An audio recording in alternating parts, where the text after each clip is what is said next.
Halo sobat sehat semua, Assalamualaikum warahmatullahi wabarakatuh. Salam jumpa kembali dengan saya Sugito di channel Berbagi Sehat, channel edukasi dan motivasi seputar asam lambung, GERD, inisiatif psikosomatis. Berdasarkan pengalaman saya sebagai orang yang pernah mengalami gangguan asam lambung, GERD, inisiatif psikosomatis. Harapan saya khususnya kepada teman-teman yang masih dalam penderitaan asam lambung, GERD, inisiatif psikosomatis, setelah menonton video ini akan dapat tersugesti dan termotivasi untuk dapat cepat sembuh. Saya bisa sembuh, insya Allah teman-teman pasti juga bisa sembuh, badai pasti berlalu.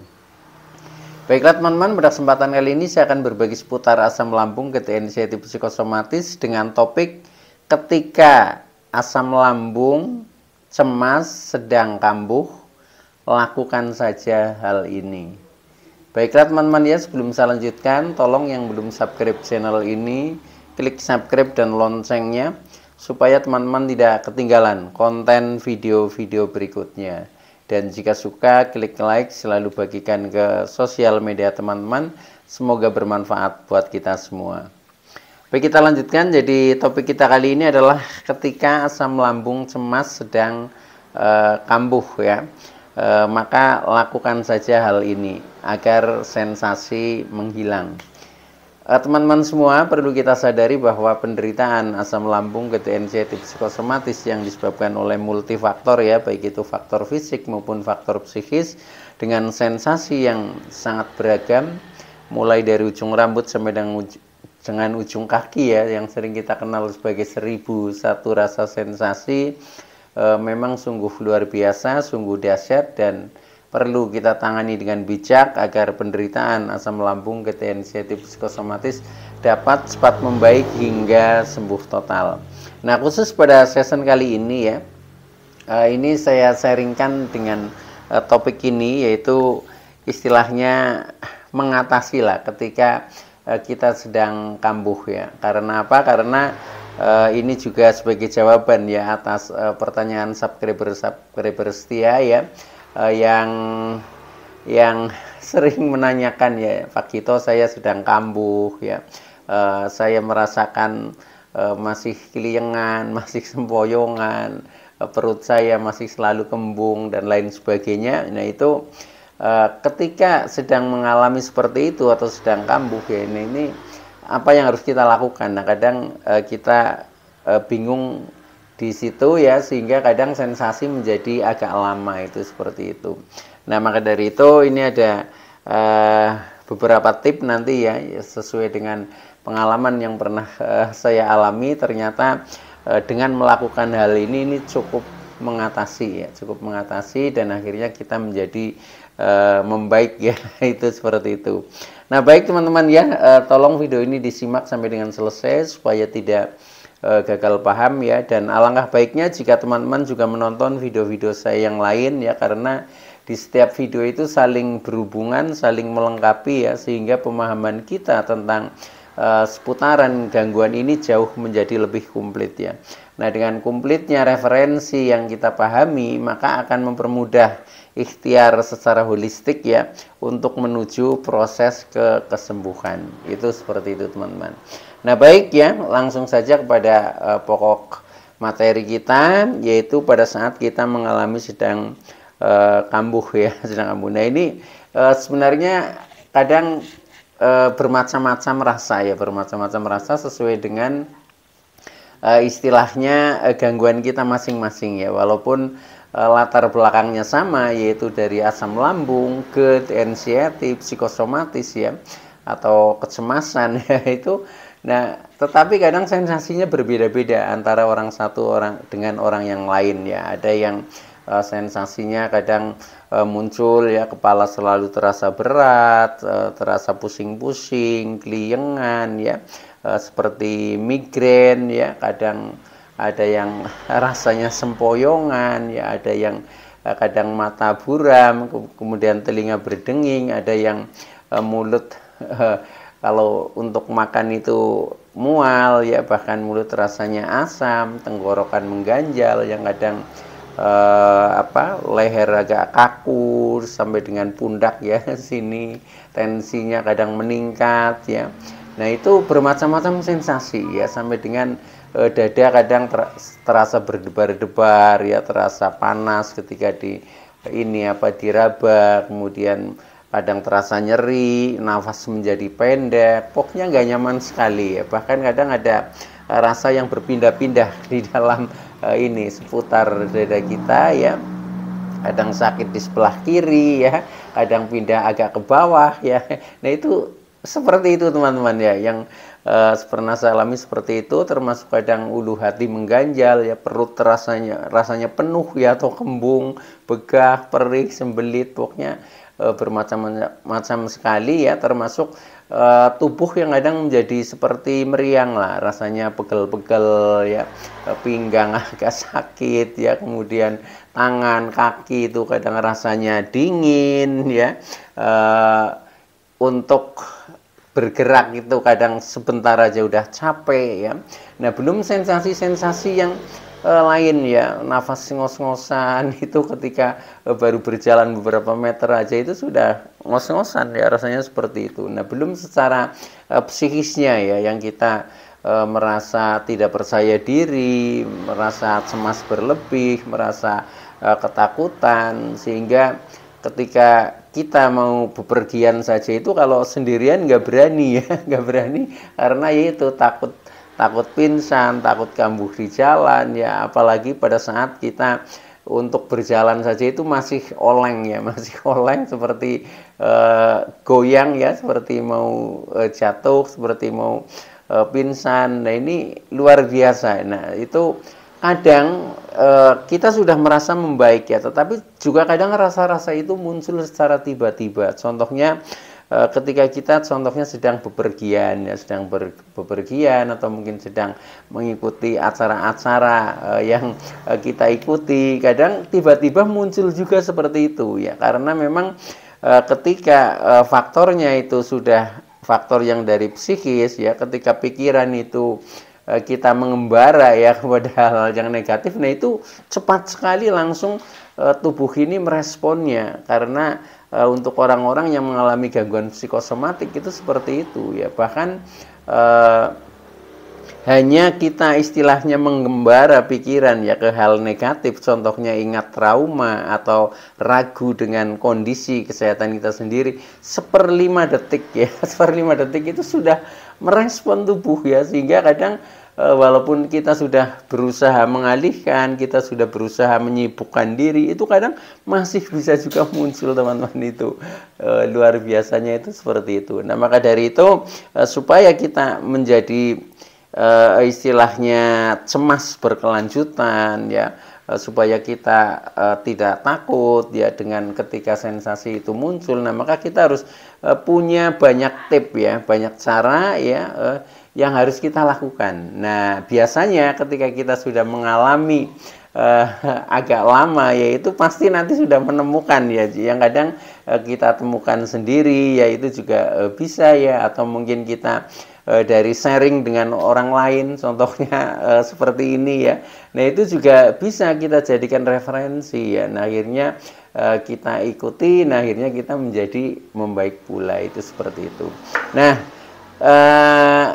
jadi begini teman-teman ya, intinya ketika katakanlah kita kambuh ya, entah itu sensasinya apa ya, nah itu untuk mengatasinya itu ada beberapa cara ya, cara atau beberapa hal yang harus kita lakukan. Nah cara-cara itu ya, atau tip-tip itu adalah yang pertama satu adalah teknik pernafasan ya. Entah itu istilahnya pernafasan diafragma, entah itu istilahnya pernafasan perut, entah itu pernafasan dada, itu bebas lah. Yang penting istilahnya kita olah nafas ya, olah nafas dengan pernafasan. Karena dari nafas ini pertama ya, keuntungannya kita akan menjadi lebih rileks, menjadi lebih tenang. Ketika contohnya perasaan kita sedang berdebar-debar ya, mungkin kita sedang merasa ketakutan ya, merasa keliengan, nah itu bisa diintervensi dengan nafas ya. Jadi nafas ini yang menyambungkan antara jiwa dan raga kita itu di tengah-tengahnya itu ada nafas. Nah, nafas itu yang bisa istilahnya mengendalikan jiwa kita atau pikiran kita, emosi kita, perasaan kita ya, juga bisa mengintervensi tubuh kita. Contohnya pada saat kita sedang emosi, kemudian detak jantung cepat ya, nafas berdebar-debar, kita mau mengerem itu susah kalau nggak tahu caranya. Nah, ternyata caranya itu dengan nafas kita lambatkan ya, dengan teknik olah nafas. Nah, itu nanti debar jantung itu akan menyesuaikan nafas, akhirnya akan menjadi melambat akhirnya menjadi rileks. Nah, contohnya seperti itu teman-teman. Dan selain itu juga nafas ini juga bisa dimanfaatkan sebagai meditasi ya. Dengan kita mengamati nafas saja ya, mengamati nafas saja, ini pikiran kita menjadi nggak kemana-mana, menjadi tidak mengembara ke masa lalu maupun ke masa datang, yang seringnya masa lalu itu membuat kita menjadi trauma ya, menjadi ketakutan ya, dan masa datang itu kadang membuat kita menjadi cemas ya, menjadi khawatir dan seterusnya. Tetapi dengan kita mengamati nafas, kita bisa istilahnya mindfulness ya, mindfulness, fokus dengan nafas kita. Nah, itu kita menjadi tenang di situ, menjadi tenang, menjadi rileks ya. Nah, akhirnya juga ketika sensasi itu disebabkan dari kecemasan, maka sensasi juga akan menghilang, itu seperti itu. Nah, selain itu nafas juga bisa dijadikan teknik afirmasi teman-teman, dan itu memiliki apa ya daya yang luar biasa. Itu saya sering mempraktekkan ini sebenarnya seperti itu ya. Jadi beberapa manfaat dari nafas itu. Maka dari itu buat teman-teman yang belum terbiasa memanfaatkan nafas, nah itu cobalah mulai sadari bahwa kita itu selalu bernafas ya. Kadang kita tidak sadar kita sedang bernafas, itu saja kadang kita tidak merasakan ya keluar masuknya udara atau nafas itu. Nah, itu jadi yang pertama teknik pernapasan untuk mengatasi ketika sedang kambuh. Contoh ini. Jadi begini teman-teman, ini sekalian sebagai teknik afirmasi ya, sebagai afirmasi. Jadi kita fokus ya, ambil nafas 4 hitungan saja. 4 hitungan boleh sambil pejamkan mata supaya fokusnya lebih fokus ya, karena indera penglihatan ini juga kadang membaca segala sesuatu. Nah, supaya fokus bisa sambil pejamkan mata, ambil 4 hitungan, kemudian tahan 4 hitungan juga.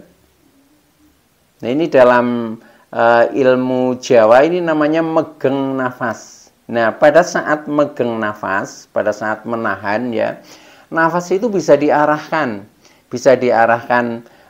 ke perut bagian bawah ya, bisa ke antara dada dan perut, namanya ini di diafragma ya, itu bisa, atau bisa diarahkan di dada ya, atau bisa diarahkan ke kepala. Nah, itu pada saat megang ya. Pada saat megang jadi tahan, ini seperti ada tekanan yang seperti mau meledak. Nah, itu arahkan ininya, fokusnya itu digiring kemana gitu loh. Nah, itu sesuai dengan sensasi kita. Kalau sensasi kita yang sedang tidak nyaman, ini katakanlah di seputar dada ya, mungkin berdebar-debar, mungkin nafas pendek, mungkin merasa gelisah dan lain sebagainya, arahkan di seputar dada nafasnya. Nah,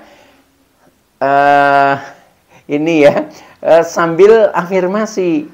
Tapi afirmasinya kalau kita menggunakan teknik pernafasan ini dibatin saja, dibatin. Jadi tubuh kita itu, batin itu bisa berkomunikasi ya. Jadi walaupun kita hanya batin ya, ini bawah sadar kita ya, sel-sel cerdas di dalam tubuh kita itu menangkap itu seperti itu. Jadi sesuai dengan pikiran ya. Pikiran itu istilahnya mengafirmasi kepada bawah sadar kita. Nah, itu nanti akan ditangkap. Contohnya ketika misalkan kita merasa tidak nyaman, merasa gelisah, merasa galau dan sebagainya ya.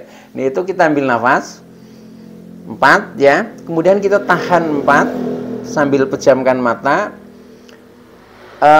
Ini digiring ya, udara ya yang sudah masuk ke seputar dada. Nah, ketika udara sudah di sini, kita masih megang ya. Ini kan ada 4 hitungan ya. Katakanlah 1 atau 2 hitungan untuk memfokuskan itu. Nah, setelah terkumpul di dada, nah kita batin ya, afirmasinya batin. Saya merasa nyaman ya, rasa galau saya menghilang. Nah, setelah itu dibatin, kemudian lepaskan nafasnya lewat mulut. Seperti itu ya. Jadi pada waktu kita melepaskan, ini di pikiran kita, di perasaan kita ya, ini sedang membuang energi-energi yang negatif seperti itu. Nah, setelah terbuang, kemudian ini masih batin lagi afirmasi ya. Saya damai, saya bahagia. Itu seperti itu, hanya dibatin saja seperti itu. Nah, kemudian kalau itu terasa agak capek ya, relax dulu beberapa detik lah ya. Relax dulu. Nah, nanti ulangi lagi seperti itu ya. Jadi tarik 4 hitungan, kemudian megang 4 hitungan atau tahan, fokuskan kemana, kemudian afirmasikan ya, inginnya yang dilepas itu apa, rasa apa, katakan, bayangkan. Nah, setelah itu fokus, keluarkan bersama nafas sampai 8 hitungan keluarnya teman-teman ya. Nah, itu, nah setelah selesai, kemudian relax dulu, nafas biasa sambil afirmasi lagi ya, damainya diriku ya, bahagianya diriku. Nah, setelah seperti itu ulangi lagi, itu seperti itu. Itu ketika nafas dimanfaatkan sebagai media afirmasi ya. Sebenarnya banyak fungsi ya di dalam nafas itu, dan itu luar biasa ya. Tetapi ini karena banyak tips yang akan saya sampaikan, sehingga ini hanya secara garis besar aja dulu, dan mudah-mudahan nanti teman-teman bisa membayangkan lah, bisa memahami maksud saya seperti itu ya. Nah, itu yang pertama. Jadi ketika sensasi muncul itu bisa dihilangkan melalui teknik pernafasan atau olah nafas. Satu itu. Kemudian yang kedua ya, bisa dengan gerakan tubuh ya. Gerakan tubuh contohnya mungkin gerakan kepala ya, begini dan lain sebagainya. Ketika rasa-rasa di seputar kepala ya, contohnya lehernya kaku atau mungkin agak pusing, itu justru kita gerakan ya. Bisa juga gerakan badan ketika badan kita merasa mungkin pegel-pegel dan sebagainya. Nah, ini bisa kita kita gerakan dan seterusnya. Itu seperti itu. Intinya pokoknya bergerak ya, jangan sepaneng ya. Bisa juga kaki kita ya, sambil duduk kita gerak-gerakan. Nah, ini juga akan mengusir sensasi-sensasi yang datang teman-teman ya. Kemudian bisa juga mungkin kita berjalan ya, walaupun hanya dalam satu ruang ya. Kemudian tangan mungkin bisa kita pijit-pijit dan sebagainya. Ini adalah bentuk-bentuk gerakan tubuh ya, supaya yang tadinya kadang ada kecemasan, nah ini fokus kita ini kepada apa yang sedang kita gerakan, dan itu ternyata juga akan memperlancar ini saraf-saraf kita ya, menjadi terhubung. Nah, akhirnya yang tadinya sedang istilahnya cemas, nah itu akan berkurang, bahkan akan menghilang. Itu seperti itu. Nah, itu jadi dengan gerakan tubuh lah, intinya seperti itu. Nah, kemudian yang ketiga, ketika kita sedang kambuh, yaitu bisa ini dari segi pikiran ya. Jangan percaya dengan yang kau pikirkan ya. Kadang kan pikiran kita negatifnya ke penyakit-penyakit ya, ke penyakit-penyakit yang jangan-jangan berbahaya ya, jangan-jangan terkena penyakit berat, jangan-jangan tidak sembuh dan lain sebagainya. Pokoknya intinya memperkuat ketakutan. Nah, itu kalau bisa itu jangan percaya itu, tapi justru dilawan ya. Dilawan, nanti melawannya dengan afirmasi ya. Nanti di ini tip berikutnya itu seperti itu. Jadi intinya pokoknya jangan percaya dengan ilusi dan halusinasi pikiran kita ya. Kita berusaha berpikir secara logis saja, secara logika ya, secara wajar, itu seperti itu. Itu yang ketiga. Nah, kemudian yang keempat ya, ini masih ada hubungannya dengan pikiran, yaitu lakukan afirmasi kata positif. Yaitu contohnya ini cuma sensasi ya. Sensasi biasa, sensasi hanya numpang lewat. Faktanya saya sehat walafiat. Seperti itu sambil kita tepukan ya ke dada, itu seperti itu. Nah, itu juga akan sangat membantu ya, bahkan bisa mengatasi sebenarnya kalau kita memang menghayati betul ya. Cuma kadang kita berkata apa tetapi perasaan kita kemana, nah itu kadang nggak sinkron, pikiran kita kemana, nah akhirnya kita menjadi tidak fokus. Nah, ketika kita tidak fokus ya kadang apa yang kita lakukan belum punya arti apa-apa itu. Jadi intinya antara pikiran ya, perasaan, jiwa, kemudian tubuh itu harus sinkron, selaras lah, itu intinya seperti itu.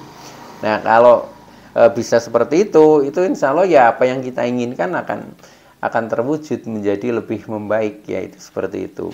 Nah, itu yang keempat ya. Kemudian kelima, untuk menghilangkan, katakanlah contohnya kita sedang cemas atau mungkin kita sedang merasa kembung ya perutnya, itu juga bisa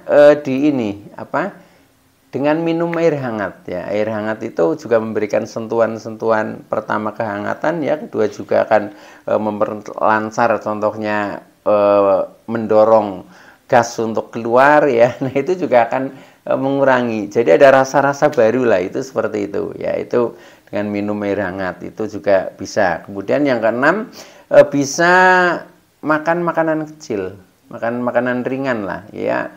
Terutama yang bisa yang asin, bisa yang manis ya. Enggak butuh banyaknya ya, tetapi hanya untuk merangsang indera perasa kita saja, supaya kita tidak fokus dengan rasa sensasi yang kita rasakan, tetapi merasakan enaknya makanan, entah itu makanan yang manis atau yang asin ya. Makanya ketika saya sedang acara di luar, pergi-pergi, saya minimal itu selalu bawa termos air hangat ya.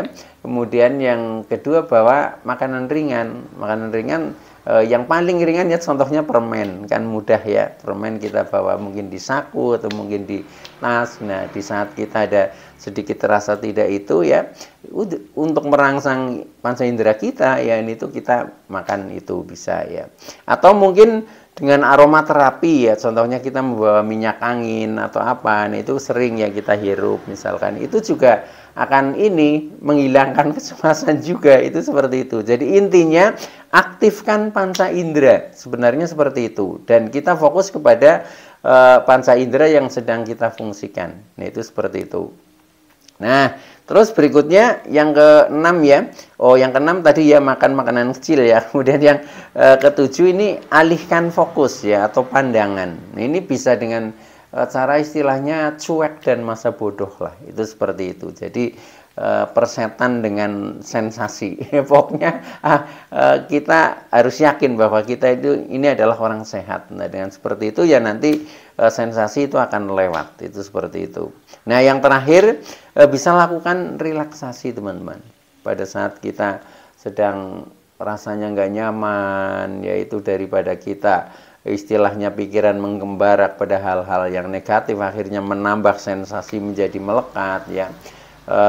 Kita itu bisa lakukan relaksasi yang paling mudah kita bisa dengan misalkan sambil berdoa ya, kemudian membaca ayat-ayat, bisa juga berzikir, itu sudah relaksasi ya. Atau yang lebih mudah lagi dan membuat kita damai ya, contohnya mendengarkan musik teman-teman ya. Jadi saya kalau bepergian itu selalu kan bawa HP ya, kemudian bawa handset. Nah, ketika rasanya sudah mulai kurang nyaman ya, saya itu putar musik di handset supaya tidak mengganggu sebelah kita.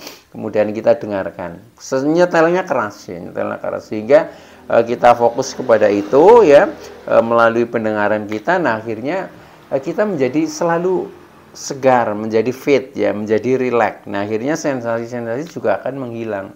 Termasuk ketika contohnya saya susah tidur ya, ini itu saya hanya itu saja, dengarkan saja musik itu lewat handset. Nah, nanti tahu-tahu kita ketiduran, itu seperti itu ya. Jadi untuk istilahnya mengerem pikiran sibuk ya, atau menurunkan gelombang pikiran, itu bisa dengan itu mendengarkan musik. Dan itu menurut saya itu sangat efektif ya, sangat efektif karena faktanya seperti itu, menjadi ada perubahan positif itu seperti itu. Baik teman-teman ya, itu dulu yang bisa saya sampaikan ya, kurang lebihnya mohon maaf ya. Terima kasih atas like, subscribe, serta komennya. Saya Sugito dari channel Berbagi Sehat. Saya bisa sembuh, insya Allah teman-teman pasti juga bisa sembuh, badai pasti berlalu. Oke, terima kasih, sekian. Wassalamualaikum warahmatullahi wabarakatuh.